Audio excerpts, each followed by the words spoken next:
மதிப்பிற்கும் மரியாதைக்கும் உரிய இந்த விழா மேடையில் அமர்ந்திருக்கக்கூடிய மூத்த பேச்சாளர்களே, இந்த அரங்கை மிகச்சிறப்புற அமைத்து தந்திருக்கின்ற கோல்டன் கேட்ஸ் பள்ளியினுடைய அரங்காவலர், தாளாளர் மற்றும் அதனுடைய மூத்த ஆசிரியர் பெருமக்கள் மற்றும் இங்கே பெருவாரியாக அமர்ந்திருக்கக்கூடிய பெரம்பலூர் பெரம்பலூர் நகரத்தை சார்ந்த தாய்மார்களே, பெரியோர்களே, ஆசிரியர் பெருமக்களே, பெரம்பலூர் பண்பாட்டு கழகத்தினுடைய உறுப்பினர்களே, அத்தனை பேருக்கும் இனிய மாலை வணக்கங்கள்.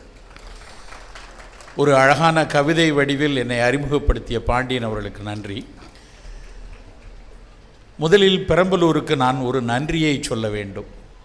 அநேகமாக உங்களுக்கு தெரிந்திருக்கக்கூட வாய்ப்பில்லை. நான் இந்த மேடையை பயன்படுத்த வேண்டும் என்று என்னை குமணன் அவர்கள் அழைத்த போது சொல்ல வேண்டும் என்று மனதில் பட்டது.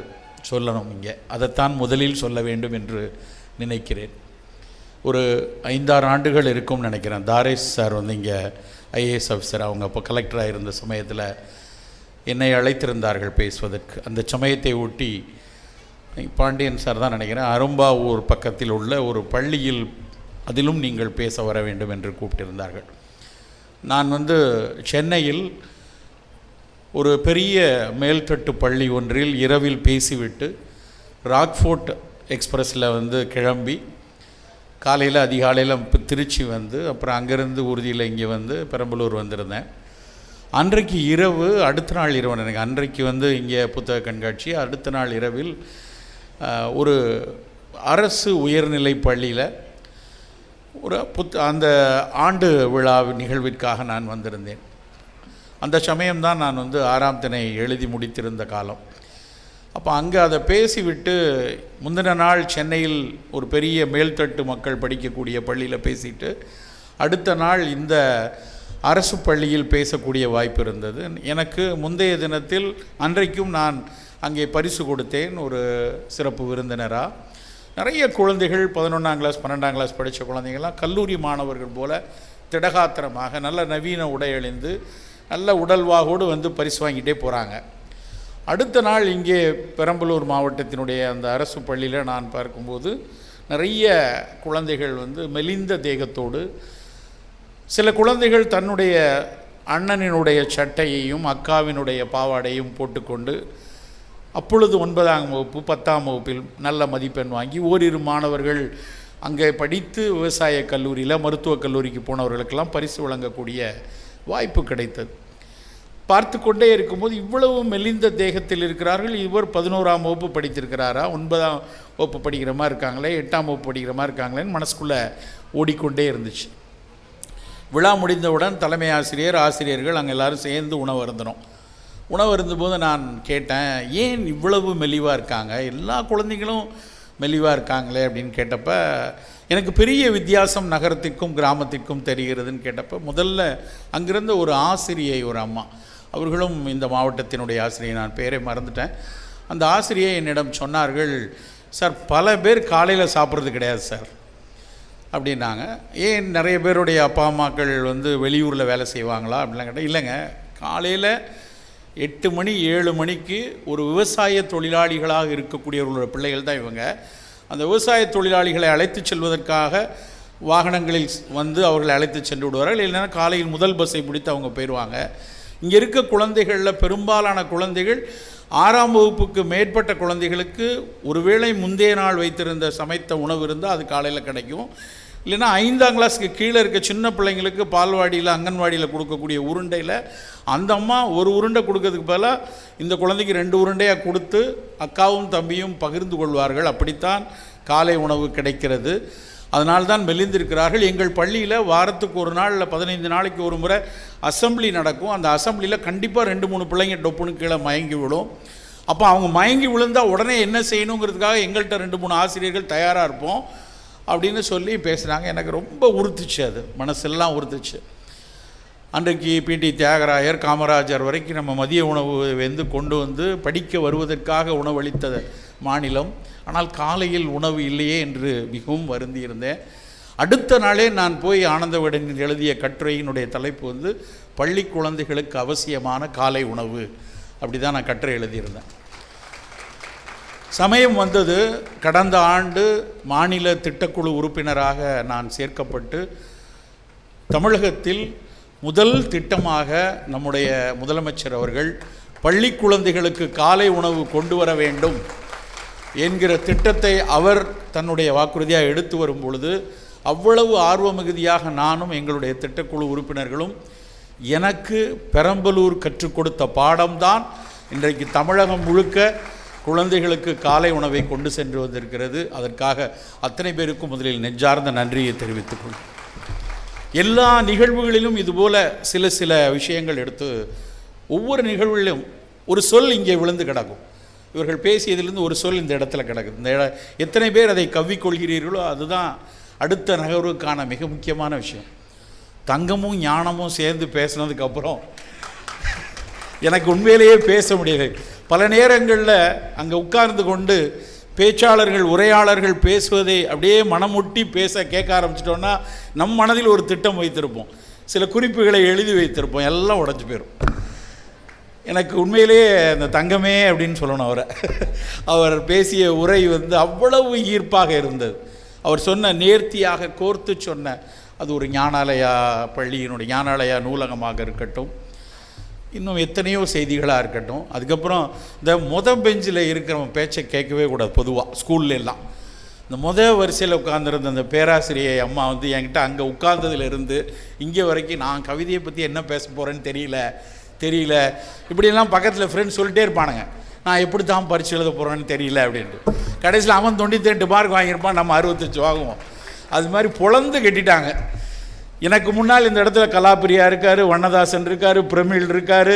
அவ்வளோ பேருடைய அந்த கவிதைகளை கேட்டு நீங்கள் எல்லோரும் எப்படி அந்த கவிதைகளை உள்வாங்குகிறீர்கள் என்று நான் அங்கிருந்து பார்த்து கொண்டே இருந்தேன். மிக மிக ஒரு கடினமான ஒரு உரையை மிக எளிதாக ஒரு அழகிய குரலோடு மிகச்சிறப்பாக அந்த கவிதையினுடைய சத்தை உங்கள் நெஞ்சில் கொண்டு ஒட்டிவிட்டு சென்றிருக்கிறார் பேராசிரியர் அவர்கள். இவங்கெல்லாம் பேசுனதுக்கப்புறம் நான் எப்படி உண்ணலம் மண்ணலம்னு பேசுகிறதுன்னு உண்மையிலேயே மனசுக்குள் ரொம்ப தவிப்பாக இருக்கிறது. எல்லா திருவிழாக்களை விட புத்தக திருவிழாக்கள் கொண்டாடப்பட ஆரம்பித்திருக்கிறது நம் தமிழ் சமூகத்தினுடைய மாபெரும் வெற்றி. ஒரு 8:45 மணிக்கு இந்த ஊரில் இவ்வளோ பேர் உட்கார்ந்திருக்கிறீர்கள், இந்த உரையை கேட்கலாம், சில விஷயங்களை எடுத்து செல்லலாம் என்று வந்திருக்கிறதே ஒரு பெரிய வெற்றி.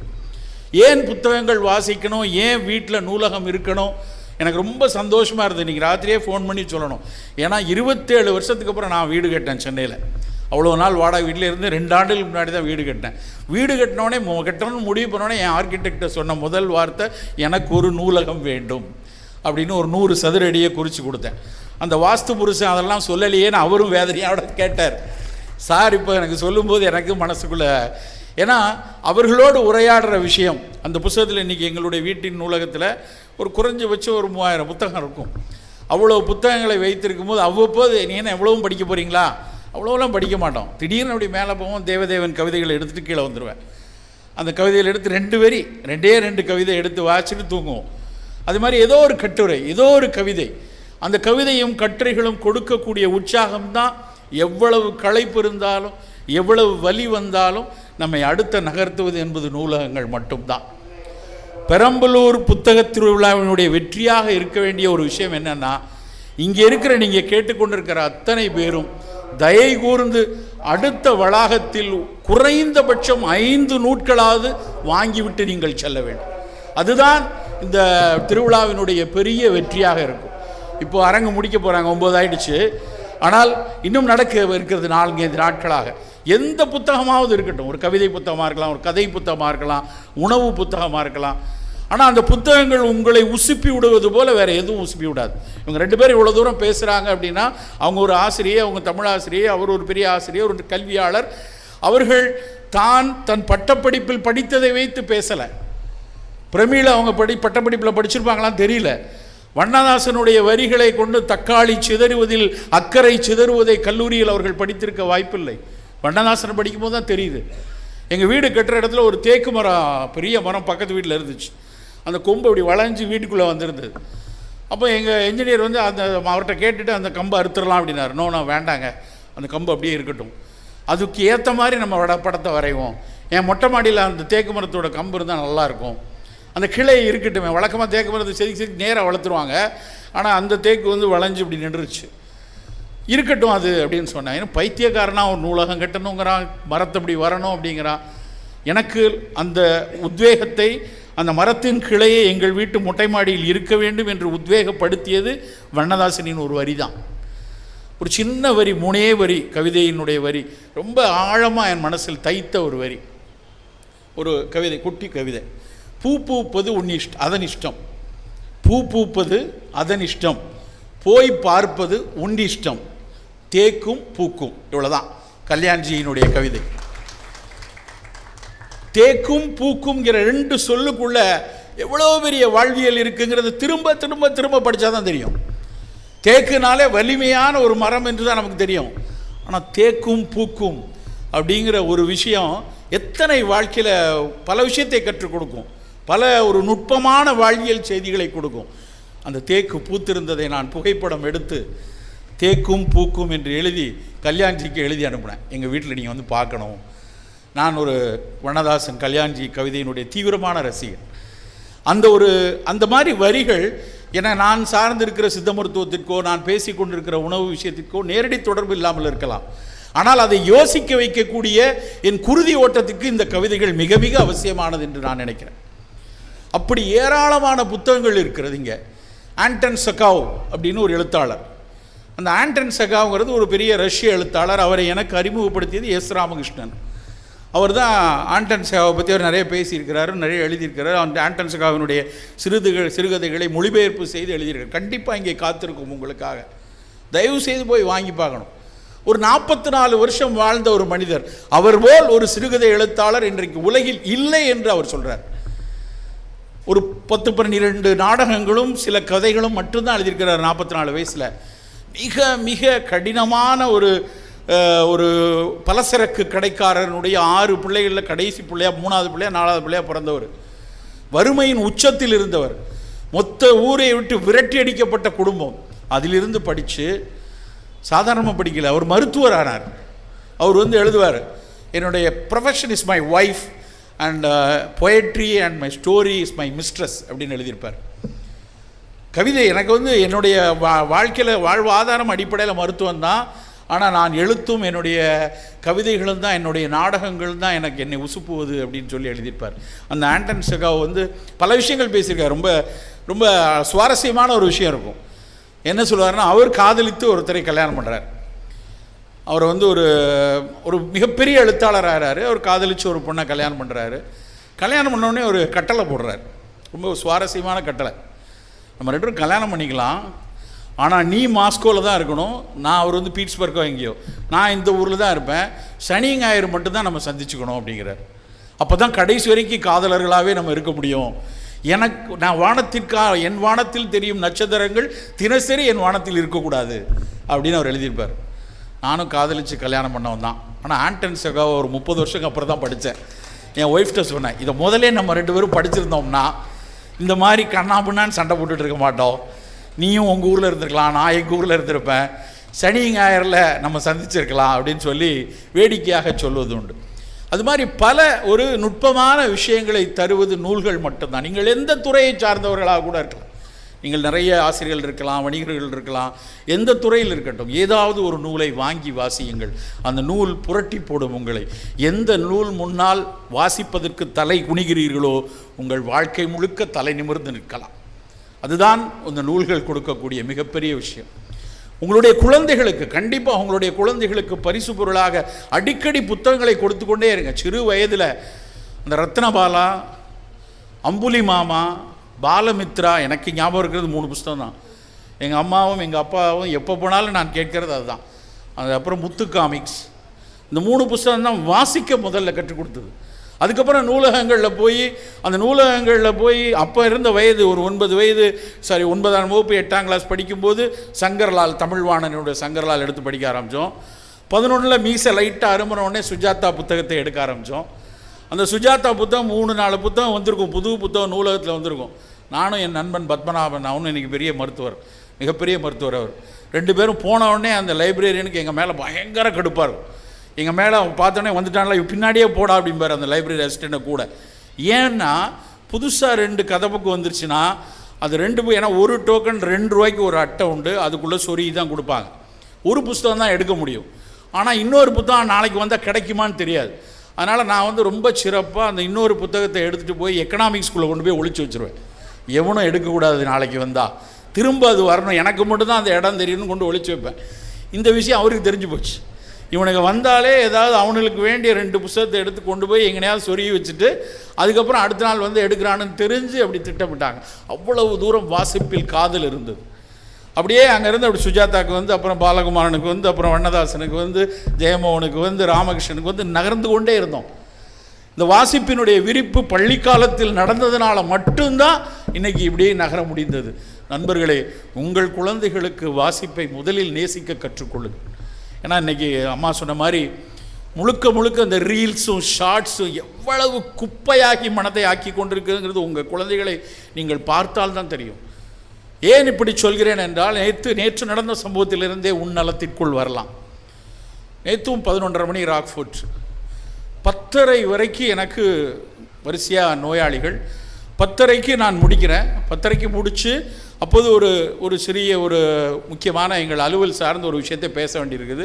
முடிக்கும்போது 10:45 10:50 ஆகிடுச்சு. 10:50க்கு நான் என்னுடைய மூப்பேர்லேருந்து கிளம்பி ஒரு ட்ரெயினை பிடிக்க வரணும்.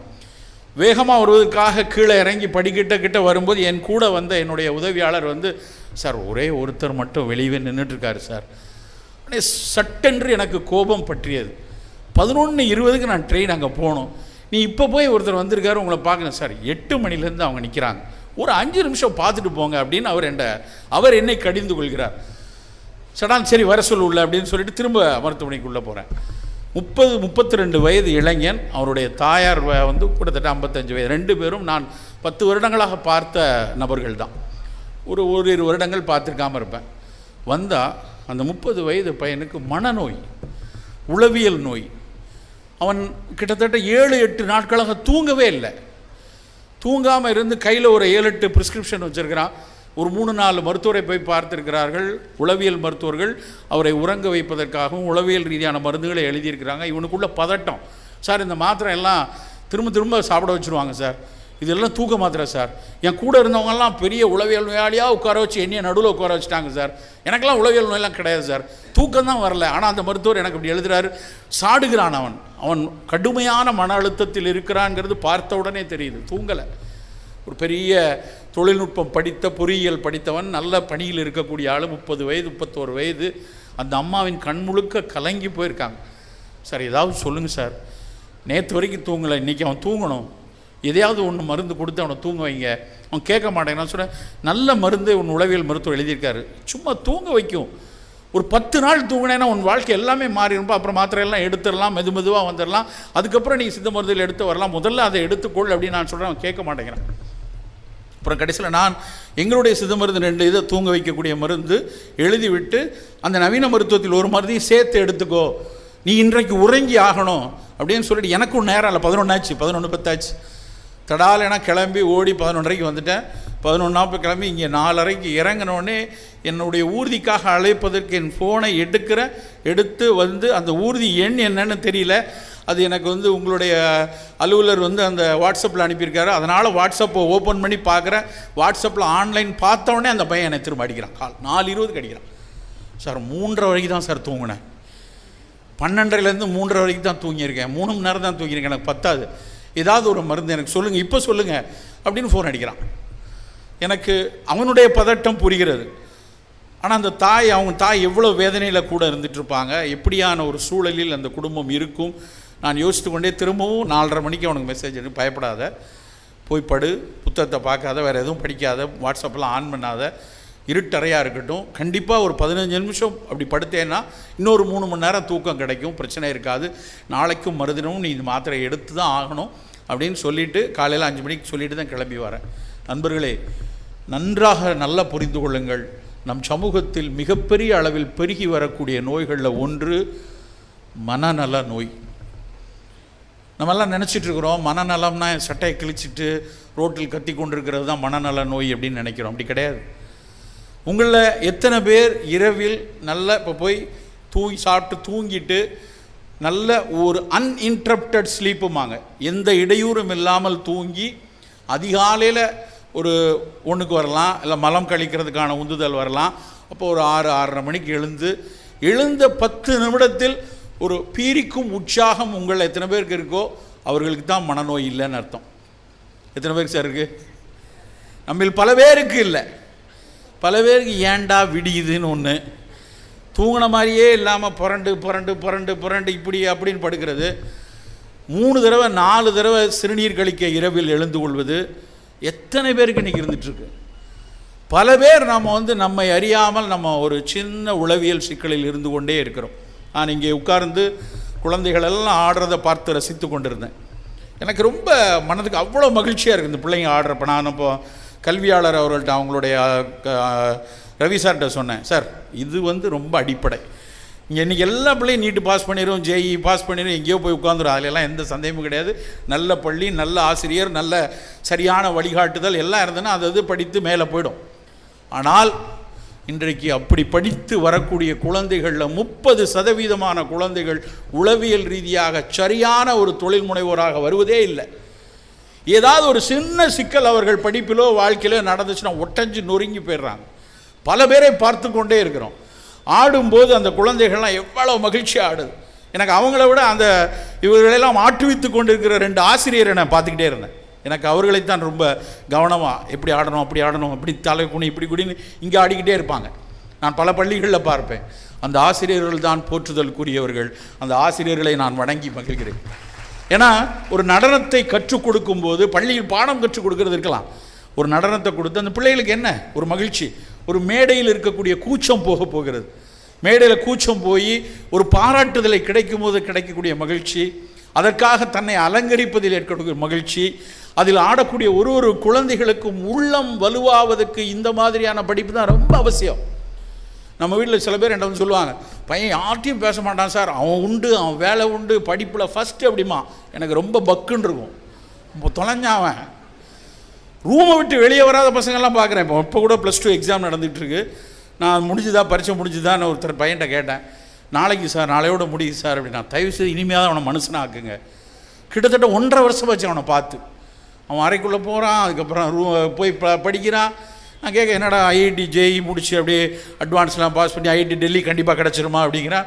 கிடைக்கும், அது இல்லைன்னா நிட்டு கிடைக்கும், என்ஐடியில் கிடச்சிரும், 2ல் ஏதாவது ஒன்று போயிடுவேன் அப்படிங்கிறான். பயமாக இருக்குது. இப்படியான படித்து இப்படியான இடத்திற்கு வரக்கூடிய குழந்தைகளை உண்மையிலேயே எனக்கு கொஞ்சம் பயமாக இருக்கிறது, ஒரு அச்சமாக இருக்கிறது. அதை விட பாசுவதுக்கு பண்ணுறதுக்கு முக்குன்னு முக்கிட்டு இருக்கான் பார்த்தீங்களா, அவன் மிகச்சிறப்பான மனிதனாக வருவதற்கான சாத்தியம் மிகப்பெரிய அளவில் இருக்குது. அவனுக்கு தேவையெல்லாம் தன்னம்பிக்கையை கொடுக்கக்கூடிய ஆசிரியர்கள், தன்னம்பிக்கையை கொடுக்கக்கூடிய அப்பாவும் அம்மாவும், இவங்க 2 பேர் இருந்தால் போதும், அவர்கள் மிகச்சரியான மனிதர்களாக வந்து கொண்டிருப்பார்கள். ஒரு 6-7 ஆண்டுகளுக்கு முன்னாடி நடந்த ஒரு சம்பவம். ராத்திரி என்னுடைய மிக தெரிந்த நண்பர் ஒருவர் ராத்திரி 10:30 மணிக்கு எனக்கு ஃபோன் பண்ணுறாரு. அவங்க 2 பேரும் சென்னையில் ஒவ்வொருத்தரும் 3 லட்ச ரூபா சம்பாதிக்கிறவங்க. சார், யார்கிட்டையும் சொல்ல முடியல, தயவுசெய்து எனக்கு உடனடியாக நான் உங்கள்கிட்ட பார்க்கணும், வாங்க.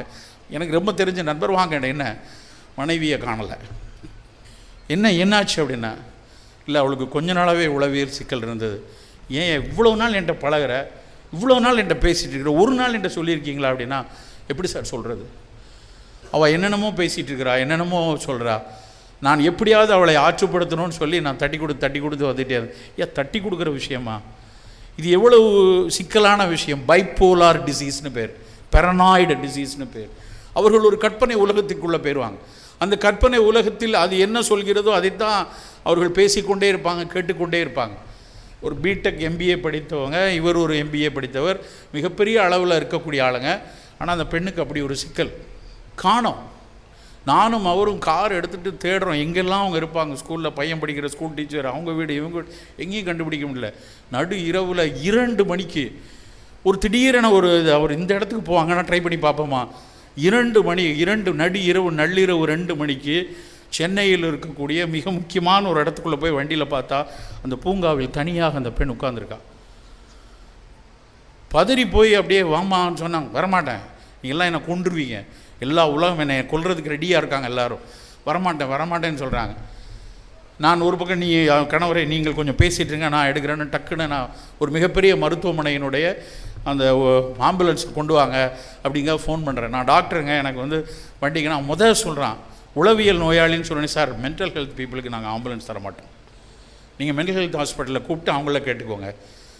முதல்ல பேஷண்ட் மென்டல் ஹெல்த் இருக்கா என்ன இருக்காங்கிறத அப்புறம் பார்ப்போம். அவன் பேஷண்ட், அவங்கள நான் நகர்த்தணும், நீ வண்டி அனுப்பு, என்னன்னாலும் நான் அதுக்கு உங்களுடைய நிர்வாகத்திட்ட பேசுகிறேன், நீ வண்டி அனுப்பு அப்படின்னு சொல்கிறேன்.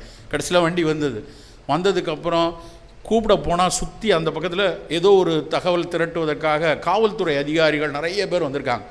அதில் ஒரு மூத்த அதிகாரி ஒருத்தர், ஒரு பெண்ணு, 2 பேர் நாங்கள் நின்றுட்டு இருக்கிறோம். நடுராத்திரி 2 மணி. அந்த காவல்துறை அதிகாரிக்கு என்ன சிந்தனை வரும்? அவர் நேரம் என்கிட்ட வந்து, என்ன நடக்குதுங்க, என்னாச்சு அப்படிங்கிறான்.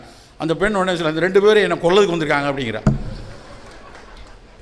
நான் பகீர்னுச்சு அந்த காட்சி.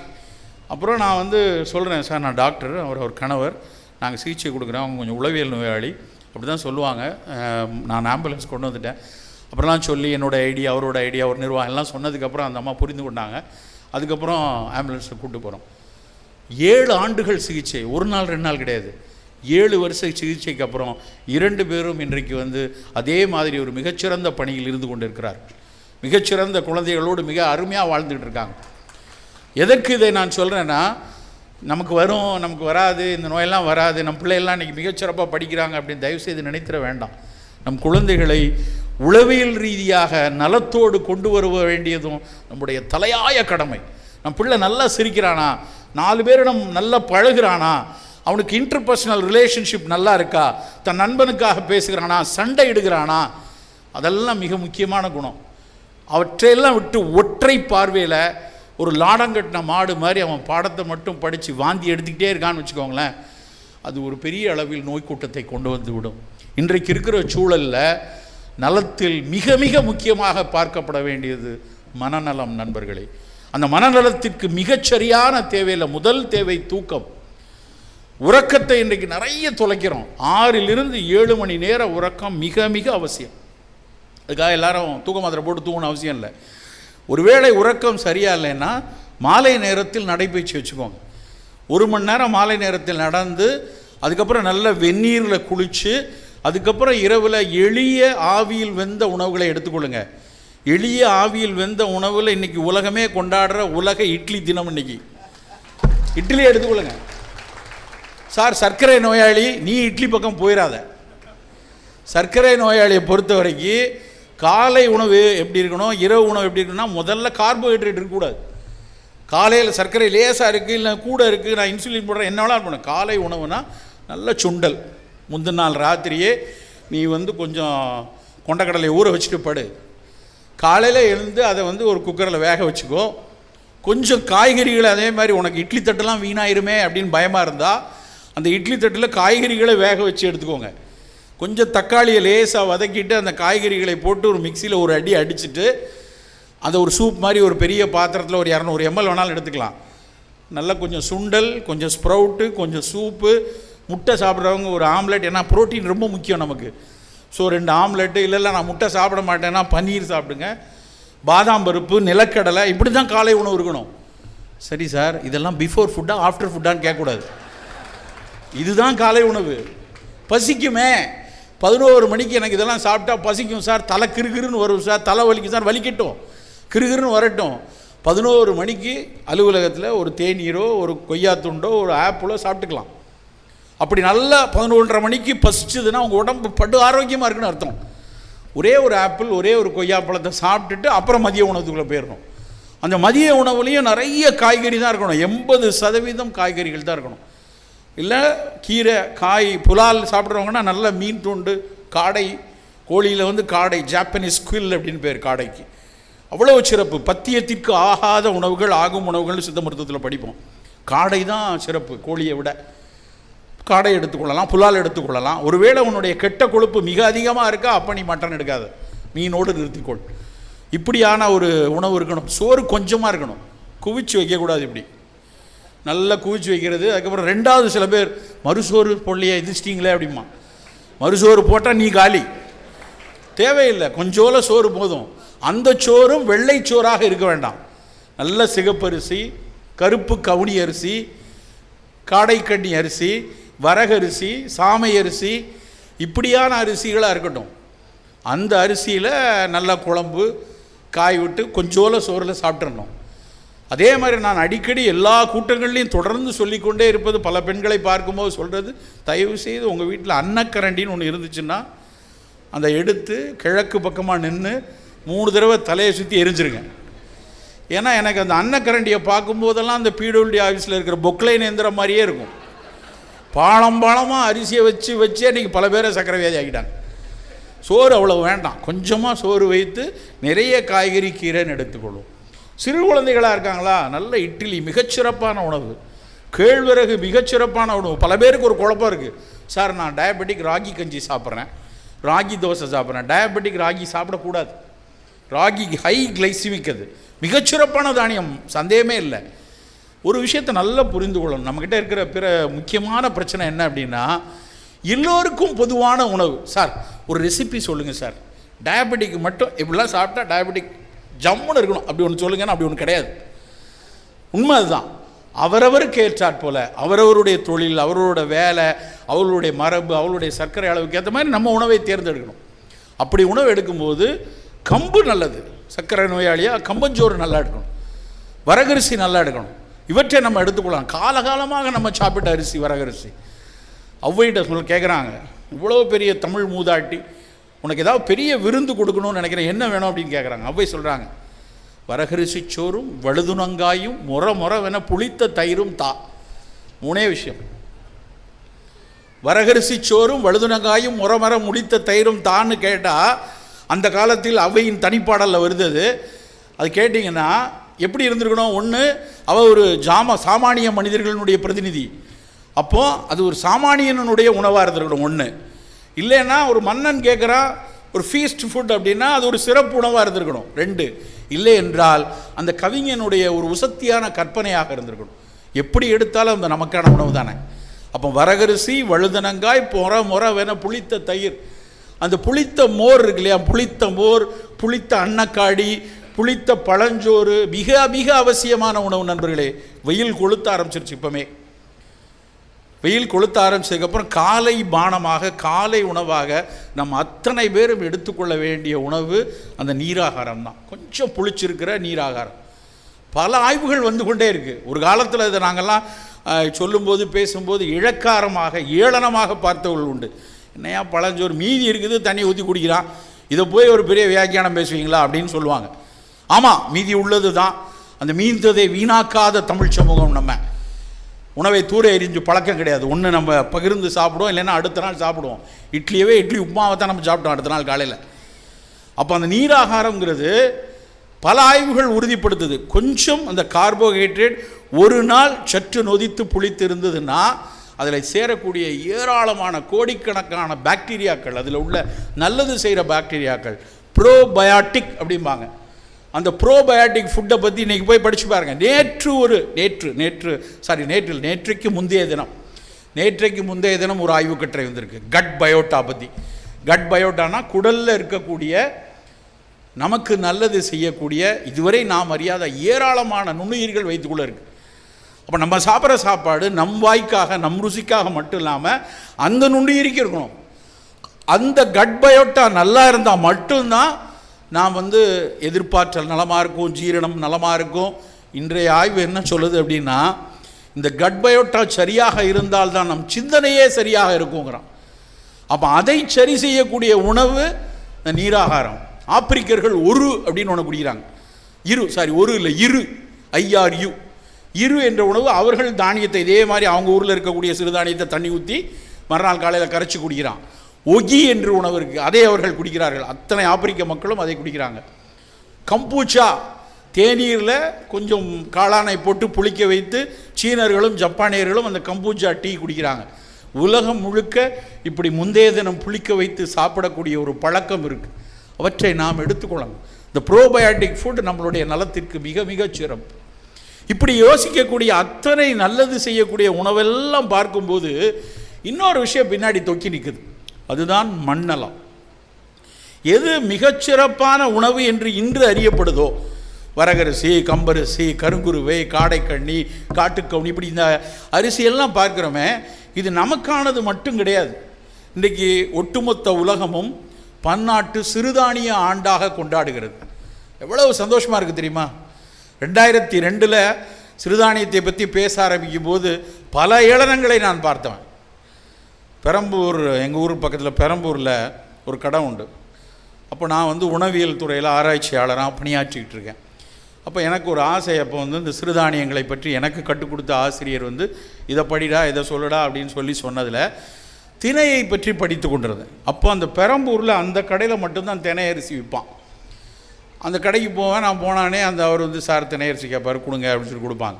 அப்படி ஒரு முறை அந்த கடைக்கு போனால் தினை அரிசி வேணும்னு கேட்குறவொடனே அன்றைக்கி அந்த ஆள் இல்லை. அங்கே 2-3 பையங்க என்னை அப்படியே பார்த்துட்டு, தினையா வேணுமாமே, குறிஞ்சி தினையா முல்லை தினையா சார், நெய்தல் வேணுமா சார், அவன் தமிழ் படிச்சிருக்கான் அப்படின்னு ஏளனமாக என்னை கேட்டான். அப்போ அந்த கல்லாப்பேட்டையிலே அவன்கிட்ட சும்மா சொல்லாதப்பா, அந்த லவ் பேர்ட்ஸுக்கு போடுவோம்ல அதை எடுத்து கொடு அப்படின்னா. திணை என்றால் அப்போது அறியப்பட்டது லவ் பேர்ட்ஸுக்கு போடக்கூடிய ஒரு இது. ஆனால் எனக்கு மண்டையில் பல்ப் எரிஞ்சுது. ஆஹா அப்படின்னு தெரிஞ்ச உடனே நான் அடுத்த வாரம் கட்டுரை எழுதிட்டேன். லவ் பேர்ட்ஸ் திணையரிசி சாப்பிட்றதுனால தான் நல்லா லவ் பண்ணுது தெரிஞ்சுக்கோங்க அப்படின்னு எழுதினேன். டன்னா விற்கிதுங்க இப்போ திணையரிசி. கடையெல்லாம் இப்போ திணை போட ஆரம்பிச்சிட்டேன். எங்கள் இடத்துல திணை உண்டு, வரகு உண்டு, சாமை உண்டு, இன்றைக்கு எடுக்க ஆரம்பிச்சிருக்காங்க. அப்படி ஒரு காலத்தில் இந்த சிறுதானியங்களை அறிமுகப்படுத்த வேண்டிய, மீண்டறிமுகப்படுத்த வேண்டிய சூழல் இருந்தது. ஐயா நம்மாழ்வார் போன்றவர்கள், நெல் ஜெயராமன் போன்றவர்கள்லாம் தொடர்ச்சியாக பயணித்து பல்வேறு விவசாய மக்கள்கிட்ட இருந்து கிடைத்த அறிவை எனக்கு கொடுத்தாங்க. இதை பற்றிலாம் பேசுங்க, இதை பற்றிலாம் எழுதுங்க. அவர்கள் தான் எனக்கு காட்டி கொடுத்தார்கள். இதுதான்டா கருப்பு கவுனி, இதுதான் காட்டியான அரிசி, இதைத்தான் நீ இவ்வளோ தூரம் நாங்கள்லாம் பயன்படுத்தி கொண்டு இருக்கோம் அப்படின்னு காட்டி கொடுத்த ஆசிரியர்கள் அவங்க. அந்த உணவுகளை இன்றைய நவீன அறிவியல் அவ்வளவு ஆய்வு செய்து இது சர்க்கரைக்கு நல்லது, இரத்த கொதிப்புக்கு நல்லது, புற்றுநோய் வராமல் தடுக்கிறது என்று சொல்கிறார்கள். நண்பர்களே, ஒரு பக்கம் இது நம் உடலை காக்கிறது, இன்னொரு பக்கம் என்னன்னா இந்த அத்தனை சிறுதானியங்களும் நான் வாட்டர் இன்டென்சிவ் கிராப் அப்படின்பா. அவை உற்பத்தி செய்வதற்கு தண்ணீர் அதிகம் தேவையில்லை. 1 கிலோ அரிசி உற்பத்தி செய்யணும் அப்படின்னா 7500 லிட்டர் தண்ணி வேணும். ஆனால் 1 கிலோ வரகரிசிக்கு 2 லிட்டர் தண்ணி போதும். அப்போ தண்ணீர் அதிகம் தேவையில்லாமல் இருக்கும்போது சூழல் கெட்டு போகாது. அந்த சிறுதானியங்களுக்கெல்லாம் இன்றளவில் அதற்கு உரங்களோ பூச்சிக்கொல்லிகளோ தேவையில்லை. அப்போ ஆட்டோமேட்டிக்காக அந்த மண்ணுக்கு அடியில் இருக்கக்கூடிய பல்வேறு நுண்ணுயிர்களுக்கு நல்லது. இந்த கோவிட் ஒரு மிகப்பெரிய ஒரு வார்த்தையை நமக்குள் தெளித்து விட்டு சென்று இருக்கிறது. ஒரு ஆங்கில வார்த்தை, யுனைடெட் நேஷனும் WHO சொல்லிட்டான், ஒன் ஹெல்த். இனிமேல் ஃபிசிக்கல் இல்னஸ், மென்டல் இல்னஸ்லாம் இல்லாமல் இருந்தால் மட்டும் நலம் இல்லை. உன் உடல் நலமாக இருக்கிறது, உள்ளம் நலமாக இருக்கிறது, அதற்காக நீ நலம்னு சொல்லிட முடியாது. நான் இங்கே பேசி கொண்டிருக்கிறேன்னா இந்த மண்ணுக்கு கீழே இருக்கக்கூடிய மண்புழுக்கள் நலமாக இருக்கணும். இங்கே பக்கத்தில் இருக்கக்கூடிய வேப்ப மரம், வாகை மரத்தினுடைய பூக்கள் நலமாக இருக்கணும். அந்த பூவில் இருக்கக்கூடிய தேன் நலமாக இருக்கணும். அந்த தேனை உறிஞ்ச வரக்கூடிய வௌவாலோ தேன்சிட்டோ அவை நலமாக இருக்கணும். வானத்தில் பறக்கக்கூடிய பறவை நலமாக இருக்கணும். இந்த தாவரங்களினுடைய வேர் முடிச்சுகளிலெல்லாம் ஒட்டி இருக்கக்கூடிய குட்டி குட்டி நுண்ணுயிர்கள் அத்தனையும் நலமாக இருக்கணும். இவையெல்லாம் நலமாக இருந்தால் மட்டும்தான் நண்பர்களே நீங்களும் நானும் நலமாக இருக்க முடியும். இவையெல்லாம் நலமாக இருந்தால் மட்டும்தான். இனிமேல் அது சாய்ஸ் இல்லை, மேண்டேட். இவையெல்லாம் சரியாக இருக்கணும். ஏன்னா நல்லா யோசிச்சு பாருங்க, நமக்கு திரட்சியான ஒரு பழம் வேணும், நல்ல கொத்து கொத்தாக இருக்கக்கூடிய தானியங்கள் வேணுங்கிறதுக்காக நாம் மட்டும் உழைப்பதில்லை. அந்த வேரில் ஒட்டி இருக்கக்கூடிய கோடானு கோடி நுண்ணுயிர்கள் தான் கம்பில் கொண்டு போய் லைக்கோபீனை சேர்க்குது, கேழ்வரகில் கொண்டு போய் கால்சியம் சத்தை சேர்க்கறது நீங்களா நானா? அங்கே உள்ளே இருக்கக்கூடிய நுண்ணுயிர்கள், அதற்கு பேர் தெரியாது. அந்த மண்புழுக்கள் வேலை செய்யணும். அந்த மண்புழுக்கள் ரஞ்சிதமே ஆடணும் உள்ள. அப்போனா மட்டும்தான் அவை வேலை செய்யும், அவை சரியான உணவை கொண்டு நமக்கு சேர்க்கும். அப்போ இந்த மண் நலமாக இருக்க வேண்டும் என்று ஒரு கவளம் நாம் சாப்பிடும்போது யோசிக்கணும். நாம் சாப்பிடக்கூடிய உணவினால இந்த மண்ணும் சூழலும் கெட்டு போகும் என்றால் ஒரு காலத்தில் நீங்களும் நானும் கெட்டுப்போவோம் நண்பர்களே. அப்படித்தான் நடந்து கொண்டிருக்கிறது இன்றைக்கு. அப்போ அதை நோக்கி நாம் அந்த ஒன் ஹெல்த் என்கிற பார்வையோடு நகர வேண்டியது நமக்கான மிக மிக கட்டாயம். நாம் அத்தனை பேருக்குள்ளே மனசுக்குள்ளே இருக்குது, நமக்கு புற்றுநோய் வரக்கூடாது, சர்க்கரை கட்டுப்படணும், இரத்த கொதிப்பு வரக்கூடாது என்கிற பார்வை எப்படி இருக்கிறதோ அதே போல் இந்த மண்ணுக்கு எடுக்கக்கூடிய மண்புழுவுக்கு நோய் வரக்கூடாது, அந்த நுண்ணுயிர்கள் மடிந்து விடக்கூடாது, இந்த தாவரங்கள் இறந்து விடக்கூடாது, கண்ணுக்கு தெரியாத பல்வேறு உயிரினங்கள் அவையெல்லாம் சிறப்பாக இருக்கணும் என்று நினைக்கணும். அதைத்தான் நம் வள்ளுவாசான் பகுத்துண்டு பல்லுயிர் ஓம்புதல். என்ன வார்த்தை! பகுத்துண்டு பல்லுயிர் ஓம்புதல் நூலோர் தொகுத்தவற்றுள்ளெல்லாம் தலை. வெறும் மனித உயிர்களை மட்டும் சொல்லலை, பகுத்துண்டு பல மனிதர்கள் ஓம்புதல்னு சொல்லலை அவர்.